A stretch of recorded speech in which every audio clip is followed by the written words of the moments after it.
Yes, thank you. For my voter from Busia, I think you are not on the ground.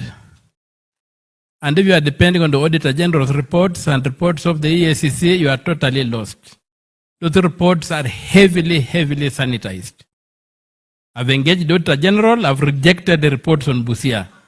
They don't reflect the reality on the ground. I'm pursuing 2.5 billion shillings, lost from a budget of about 8 billion shillings, not 400 million. It's 2.5 billion that I'm pursuing. Right now I'm in court, 3 cases with the governor in court. If you are aware, I was stoned in Busia. Goons stoned me because I was trying to ask for documentation. I'm not the kind of guy who stands in funerals and begins insulting people. I follow the evidence. And fraud survives on concealment. Why would I, a senator for Busia, have to go to court, to take the governor to court, to be allowed to the documents? Yet the law requires that the documents should be on the website. You see? So there's a lot of concealment in Busia, but you are dealing with it not emotionally, but scientifically. And you are going to see people in jail. You're talking about the finance bill. When I went to court in 2018, you remember, some of you are old enough will remember, there was a time around the budget time, people would hoard goods. Goods would disappear from markets, and then after the budget is read, they come back with new prices. The reason was the finance bill became law the day it was read by the minister. In 2018, I went to court and challenged it. I won the case, and the court ordered the finance bill must be debated in parliament. That's why today you have had a chance to discuss it. And beyond that is the budget itself. What is inside that budget? The finance bill is a mechanism of adjusting budget laws and any taxation laws. The real problem is inside the budget. When I saw the Gen Zs out, I was very happy. I still see that the Gen Zs, I go to X spaces, and the Gen Zs are like people who are standing in a closed house and are looking through the keyhole, and they don't like what they are seeing. Some of us are standing on the balcony, and I would invite people to come and stand on the balcony. And that's why I'm saying, our problem, what we really need to do, let us implement the Constitution. The Constitution says the Treasury and the Ministry of Finance should be separate.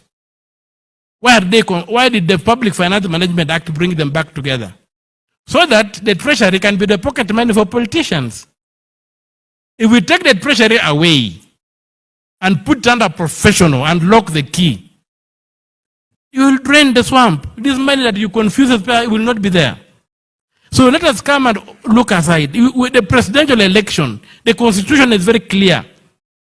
Where more than one person is cleared to run for an election, you also have the Constitution, open Article 138, Clause 2, because I have the Constitution here.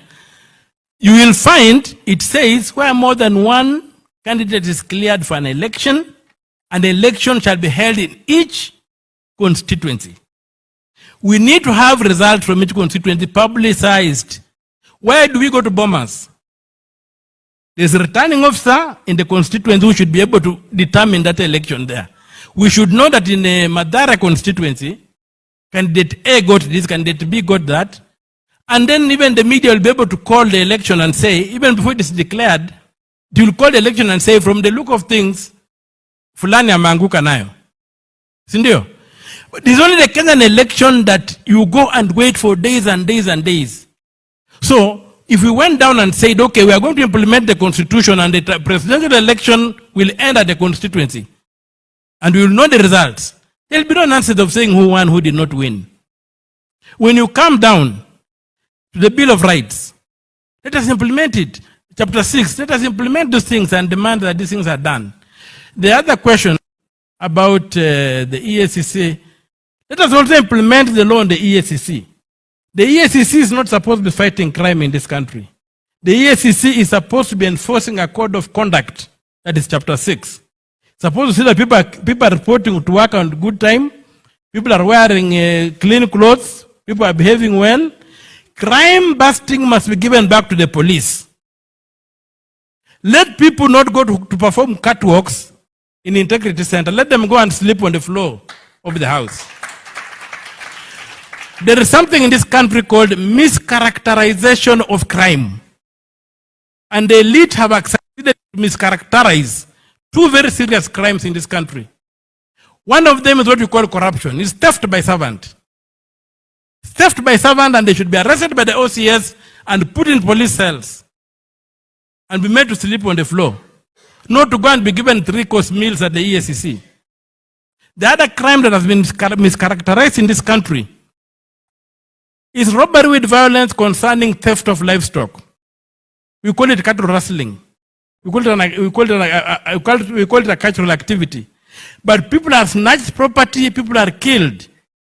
So that meat they can be snatched the animals to come and sell them in Nairobi here. If we made that crime robbery with violence and told the police, we don't want to see robbery and violence in this area, these things will end. So, what I played with you, let us get properly informed. And what I really need, and I'm happy that there have been some issues here that have come up, this kind of fora, I would like also some sections dedicated to expert work. Like if we were to sit here today and say we are going to do the audit of the public debt. As our people today, you are going to do a people's audit of the public debt. And we list our debts from independence. And we see what have they done. And we apply the standard in Article 229, Clause 6, which says that we audit for lawfulness and we audit for effectiveness. All the loans that the IMF has given to the President Ruto, all the loans the IMF gave to President Uhuru, never went to Parliament. Why? The appropriations bill, why are they in that bill? Even the Eurobond, in the 2015 budget, go and check, it is not there. So why are we being burdened with these things? We have got a doctrine of odious debt that can empower us as a sovereign people to say we shall only pay what we consumed and what benefited us. If the money benefited a regime, then the regime should be meant to pay. Or if we pay it, we auction the owners of the regime to refund the state. If once we take that radical step, I'm telling you, there's nothing less than radical surgery in terms of the rule of law. Article 40, Clause 6 states very clearly, you have got no right to stolen property. Why are people moving around with stolen property? So let us go there, and we will be able to liberate our country. But let us first of all educate ourselves and let us understand where the problem is. And if we implement this constitution, reject those who are saying that amended the law. There's no problem with the law. The problem is with the monkeys in the forest. Not with the forest. It's the monkeys in the forest who are a problem, not the forest. So let us deal with the monkeys in the forest. Let us implement the law. And those who have stolen, even Article 225, Clause 6, says if you are in office and public funds were lost, whether if you are a politician or as a civil servant, you are liable even if you are out of office. Why are we not using these clauses in the law? Today, if you read the Business Daily, somebody this guy was the interior director of interior before the Ruto government came in, Kibicho, made a decision that's costing us about 6 billion shillings. Just by cancelling a contract and trying to make a deal. Why should he work free? Let him be auctioned so that that's how we should go ahead. There is no middle ground. And everybody must account for themselves. And for my Busia fellow, there's no way Busia will be happy when Kenya is sad. The rot is in Nairobi. These governors who are rude and they cannot do anything are protected from State House. Let us deal with State House. Let us clean up where the fish begins rotting with. And that's why I agree with the issue that Ruto must go.